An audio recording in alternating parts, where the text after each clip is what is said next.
In Chapter 11, we will talk about responsibility accounting systems. What's decentralization? Decentralization involves delegating decision-making authority to lower-level managers of an organization. Why is it important to managerial accounting?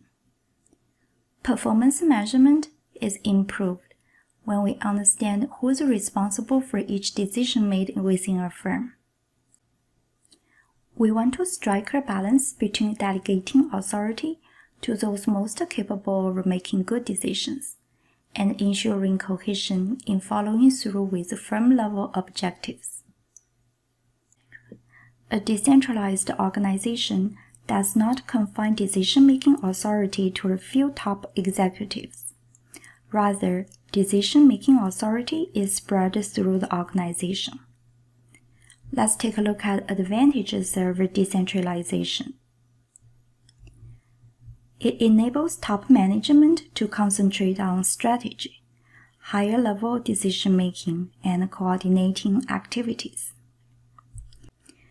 It acknowledges that lower-level managers have more detailed information about local conditions that enable them to make better operational decisions. It enables lower-level managers to quickly respond to customers. It provides lower-level managers with the decision-making experience they will need when promoted to higher-level positions. It often increases motivation, resulting in increased job satisfaction and retention, as well as improved performance. There are some disadvantages of decentralization as well. Lower-level managers may make decisions without fully understanding the big picture. There may be a lack of coordination among autonomous managers. The balanced scorecard can help reduce this problem by communicating a company's strategy throughout the organization. We will talk about the balanced scorecard later. Lower-level managers may have objectives which differ from those of the entire organization. This problem can be reduced by designing performance evaluation systems that motivate managers to make decisions which are in the best interests of the company.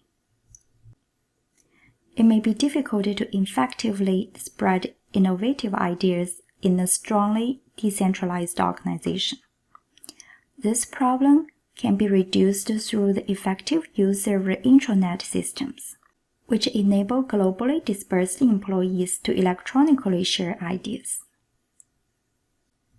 Now let's take a look at the decentralization in the industry. A couple of key points.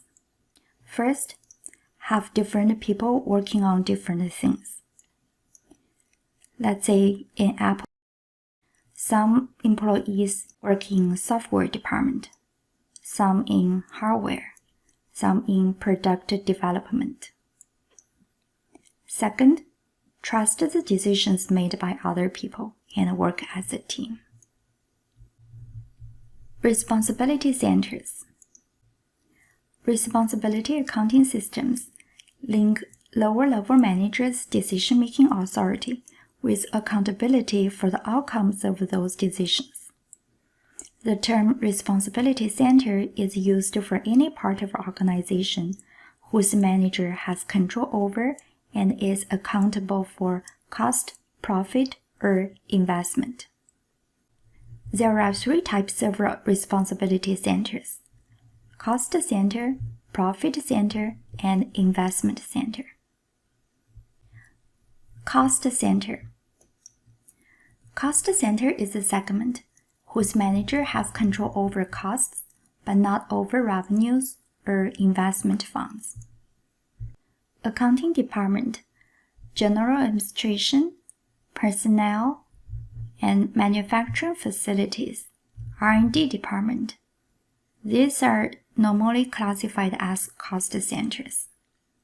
For example, manager working in R&D department in Apple is mainly in charge of designing iPhones and laptops. He or she can control the cost by selecting the materials of the cases, CPUs to be included, and panel size. But the manager cannot control over revenues or investment funds. Standard cost and variance reports, which we've learned in Chapter 9 and 10, are often used to evaluate cost center performance. Profit center. Profit center is a segment whose manager has control over both costs and revenues, but no control over investment funds. Examples are Zara store in South Coast Plaza or Apple store in Spectrum. Let's say the manager in charge of the Apple store in Spectrum would be responsible for both the revenues and costs of the store, and also profits. Profit center managers are often evaluated by comparing actual profit to budgeted profit. Segment reports are used to evaluate their performance. Investment center. Investment center is a segment whose manager has control over costs, revenues, and investments in operating assets. For example, GM's VP of manufacturing can make the decisions such as investments in equipment to produce more fuel-efficient engines. Apple's VP in North America can make decisions on investing more retail stores to increase profits.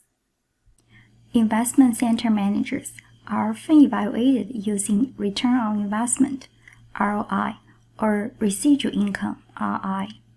Now let's take a look at the accountability measures used to evaluate investment center.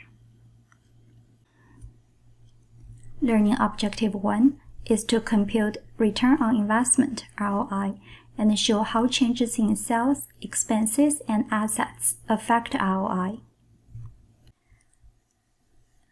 This is a formula to calculate return on investment, ROI. ROI is defined as net operating income divided by average operating assets.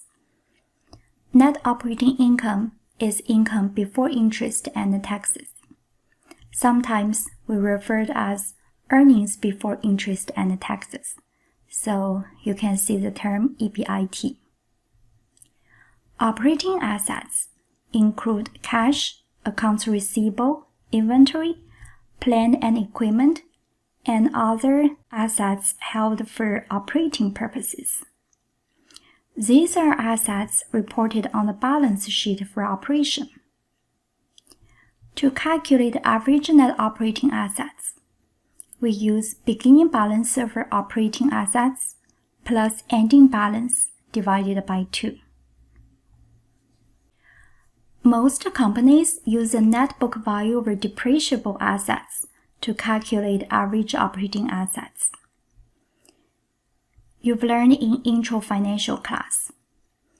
For PPE, property, plant, and equipment, except land, all PPE should be depreciated. For net book value, it's calculated as a difference between acquisition cost or historical cost and accumulated depreciation. Based on this approach, the longer the company holds the asset, the lower the net book value of the asset, because accumulated depreciation increases. For the same acquisition cost, net book value will decrease.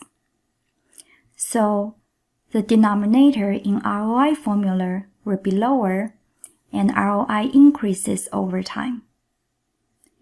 But after asset has been fully depreciated, the company may purchase a new asset to replace it. Then ROI decreases because the denominator increases at once. For ROI, we can decompose ROI as 2 components, margin and turnover. For margin, we use net operating income divided by sales. And for turnover, sales divided by average operating assets. Sales will be cancelled out in ROI formula. So ROI equals margin times turnover. For margin, margin measures how much profit a company makes on $1 of sales after paying for variable costs of production, but before paying interest or tax. If the selling price increases, operating expenses decrease, then net operating income will increase and margin will also increase. Turnover. Turnover is calculated as dividing sales by average operating assets. It incorporates a crucial area of a manager's responsibility, the investment in operating assets. It suggests efficiency that the company can use the operating assets to generate sales. For all those three ratios, ROI, margin, or turnover, the higher the better. Let's take a look at example. Rico Company reports the following. Net operating income $30,000. Average operating assets $200,000. Sales $500,000 and operating expenses $470,000. What's Rico Company's ROI? Following the formula, we can calculate ROI directly. Net operating income $30,000 divided by average operating assets $200,000, and you will get 15%. We can also decompose ROI into margin and turnover. For margin, we use net operating income divided by sales. 30,000 divided by 500,000. Margin is 6%. For turnover, we use sales divided by average operating assets. 500,000 divided by 200,000, and we will get 2.5. Margin times turnover is ROI, 15%. And let's interpret turnover and margin. For turnover, 2.5, it means investing in $1 of operating assets, sales increase by $2.5. Margin 6%. It means of that $2.5 in sales, you keep 6%, which is 15 cents, as operating profit. And now, assume that the Rico's manager invests in a $30,000 piece of equipment, which increases sales by $35,000 while increasing operating expenses by $15,000. Let's calculate the new ROI. Sales increased by $35,000. Operating expenses increased by $15,000. So net operating income increases by $20,000. That's the difference between sales increase and operating expenses increase. So net operating income increases from $30,000 to $50,000. Average operating assets increased by $30,000 from $200,000 to $230,000. Sales increased from $500,000 to $535,000. Operating expenses from $470,000 to $485,000. Following the formula, we can directly calculate ROI. Net operating income divided by average operating assets. 50,000 divided by 230,000, and we can get 21.8%. If we decompose ROI into margin and turnover, ROI 50,000 divided by 535,000, and we will get 9.35%. And for turnover, 535,000 divided by 230,000, and we'll get 2.33. Compared to the original numbers, ROI increased, turnover decreased, but margin increased. It means the investment decreased the turnover. However, the increase in margin more than offset this decrease. So ROI still increased. There are some criticisms of ROI. First, just telling managers to increase ROI may not be enough. Managers may not know how to increase ROI in a way which is consistent with the company's strategy. For example, the company does not want to overproduce and sell Harley because the brand value may be reduced by mass production. Second, a manager who takes over a business segment typically inherits many committed costs over which the new manager has no control. This may make it difficult to evaluate a manager relative to other managers. Third, a manager who is evaluated based on ROI may reject investment opportunities, which are profitable for the whole company but would have a negative impact on the manager's performance evaluation.